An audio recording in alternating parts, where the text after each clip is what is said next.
Welcome back. Today it's actually quite exciting. I caught up with Holly Longdale, who is the executive producer of World of Warcraft, at a press event, and now that she's essentially running the show, rather than get into the sort of small details of Alpha, I actually wanted to go big picture. What's different with World of Warcraft? How has the team changed? How has World of Warcraft developed? What does Holly do? How does the team run? And it's pretty damn cool. We get into some plans for even beyond the War Within, some fundamental things that Holly thinks the game has struggled with in the past and in the recent past, and how she wants to fix that sort of thing. So, it's a really fun interview, and I guess with that said, let's start by getting into just what Holly actually does when she goes to work. It's funny how, I feel like the executive producer job is unique at every studio. There is a lot that happens from day to day, from what's our long range strategy? Like, what is the plan? And that's me gathering, Ian, Frank, who's our technical director, our production director, he's the one that really is the specialist on moving the widgets around. And I have the fortune of relying on all of them when we come up with this strategy, that we get this alignment. Can we actually do it? And then part of it is, I feel like Ian's going to have great regrets about me saying this, but, I lean on, for many obvious self-explanatory reasons, I really rely on Ian as my partner. But I'm also the final arbiter if there's disagreement. Oh God, I felt Ian's pain in that moment. I'm joking. He's one of the most gracious people I've ever worked with, as are all of my directors. So we have this really aligned leadership team, and I'm relatively new. And they've been incredibly gracious and very supportive of me. We get along very well, and we see the game very similarly. That it's our time now to evolve.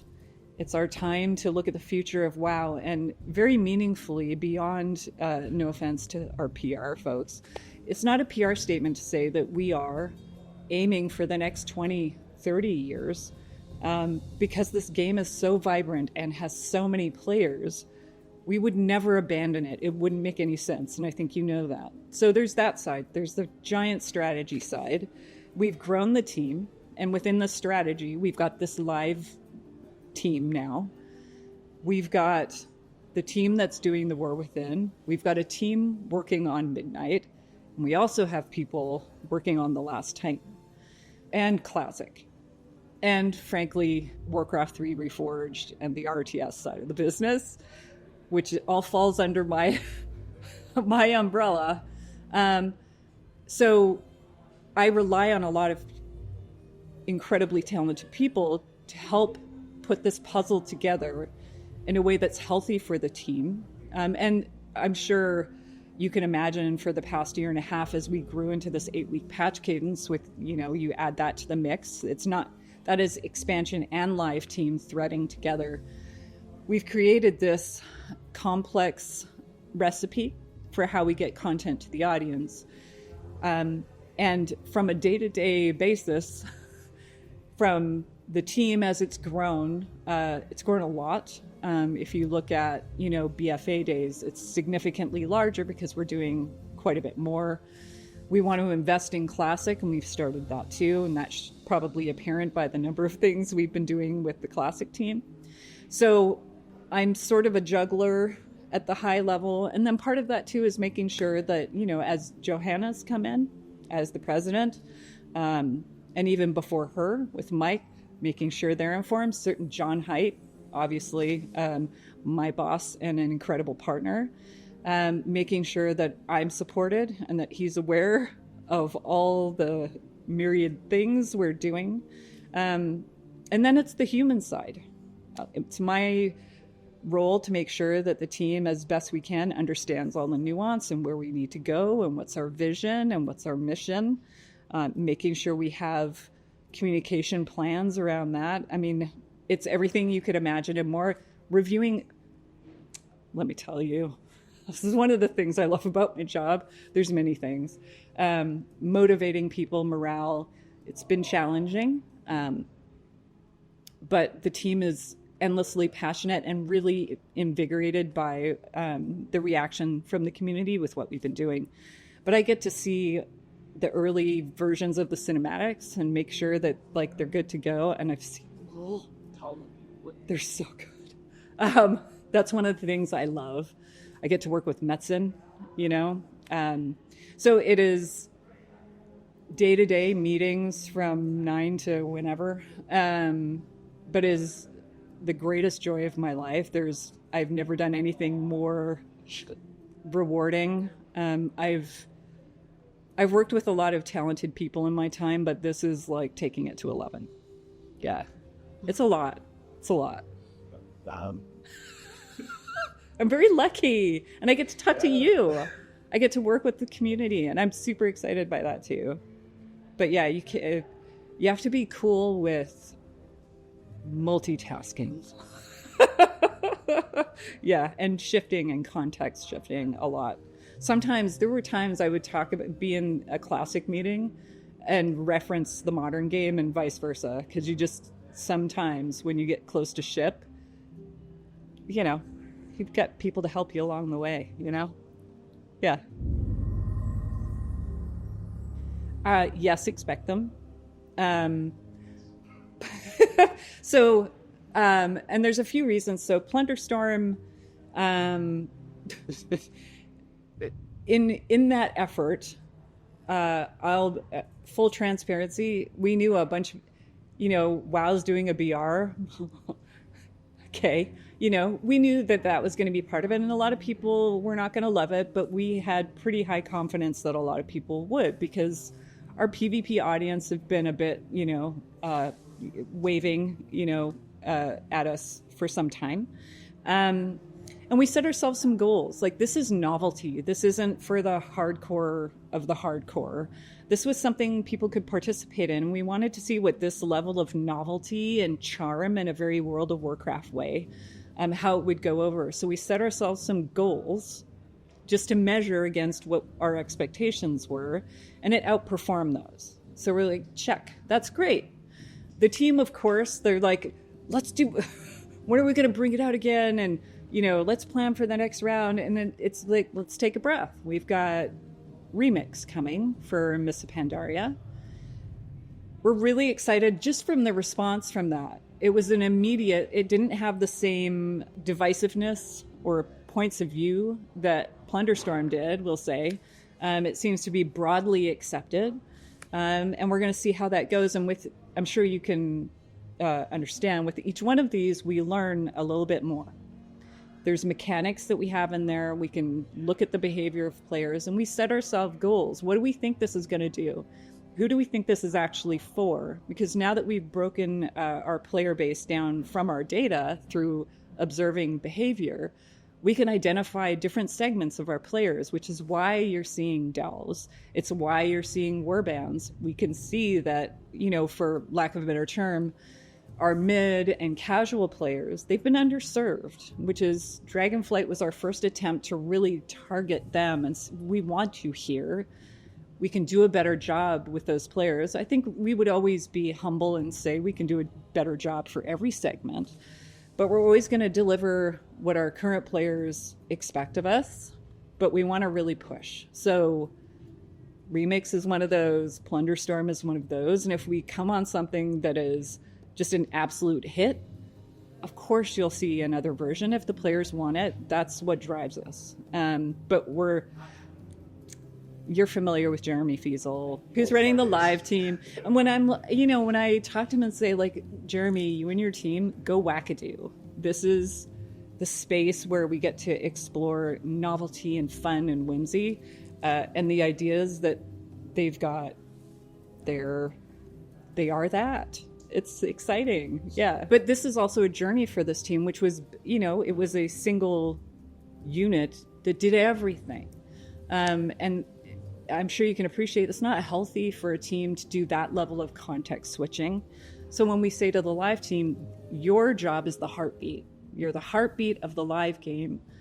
Your job is to make the world feel alive and retain players. All of our segments, like, look for opportunities. And so it took until probably midway through last year to really see that come to life and to really see it work. We had time running all of that, and now they're building upon that. So they get to focus on those goals, and the expansion focuses on the goals you would expect for the expansions. So the features and everything's evergreen, and I will say we know what the feature set will be for the next one. We already know that. They're already working on it. Don't ask too many questions.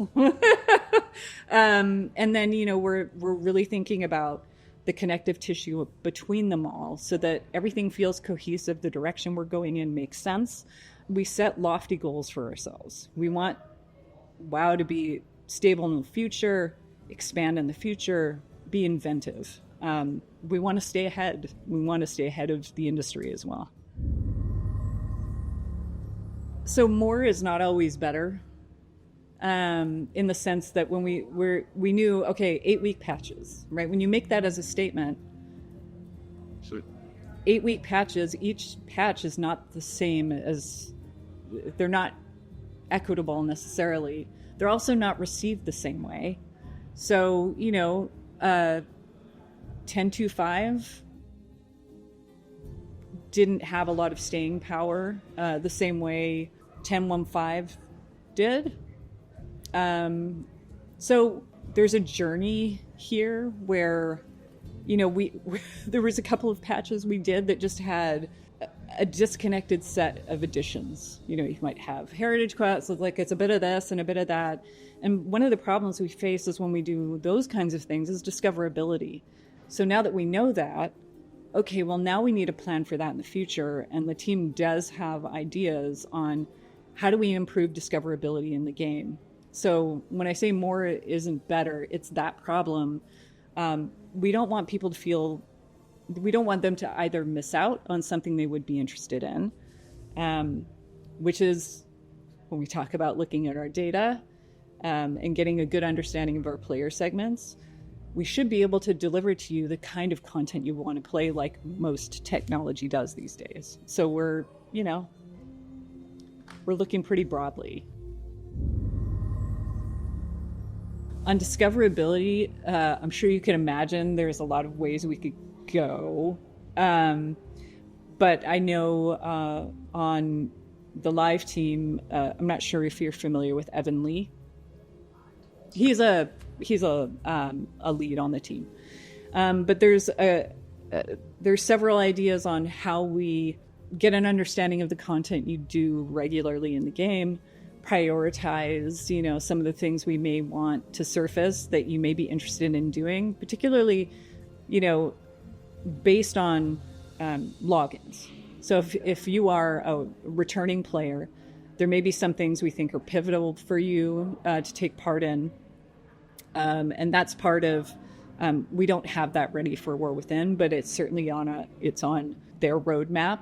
I'm not sure when that will come, but there's some really intelligent ways to approach that. If you're returning after a long while, how on earth do you get to know what has been happening in this game? Like even if you dropped out in BFA or you decided to take a break at WAD. Trying to get my girlfriend as well. Right. So the team now is talking about, and Maria as well, how do we package our narrative into something that's not just, okay, go ahead and sit through X hours of cinematics, but how do we piece together an experience that tells our history in a consumable way? So we're looking at, because frankly, we're going to drive as best we can to bring as many people back into our game as possible. Not just now, in the future. We're going to keep driving, make this game, shout from the rooftops that we're super awesome. We're going to be chasing, the best experience, the highest fantasy, the most immersion. And there's some really, really great ideas. But if we don't smooth out these bumps for new players, I think we're going to take a look at what we're doing for new players as well. So it is a journey. And also, where are people playing? How do we meet them where they are? Like what platforms, what devices? And I'm not announcing anything. But these are all the things on our mind as we look at our UX and we look at our UI and how easy and consumable is our game for the different, player segments that are out there that feel like a good fit for us. Super long answer. Let's see. Sorry. Yeah. So there we have it. I mean, man, the scoops. Lore catch-up in-game, new player experience changes being planned, them trying to avoid the bits of Dragonflight's patch cycle that didn't work as well, us learning how Team 2 is actually split up. And yeah, I mean, I really went into that interview wanting, I suppose, insight, a little bit of, like, her perspective to sort of understand how the game is actually being made. It's certainly fun with the experiments, that we can kind of expect more of them, and that the team is basically just got an actual ability to, I mean, a small subset, I suppose, of the team has this ability to just do cool shit. Mists of Pandaria Remix, of course, is an example of that, and just from us playing it on the PTR during its test weekend, man, it is really good. So it does make me excited about the sorts of things that I guess on all levels they're going to be cooking up. Anyway, let me know what you thought, and if I do get another interview with Holly in the future, let me know what sorts of questions that you would have for her based on this interview. So that's it from me. Of course, we'll be back in the channel with a video tomorrow, so thanks for tuning in, and I'll see you then.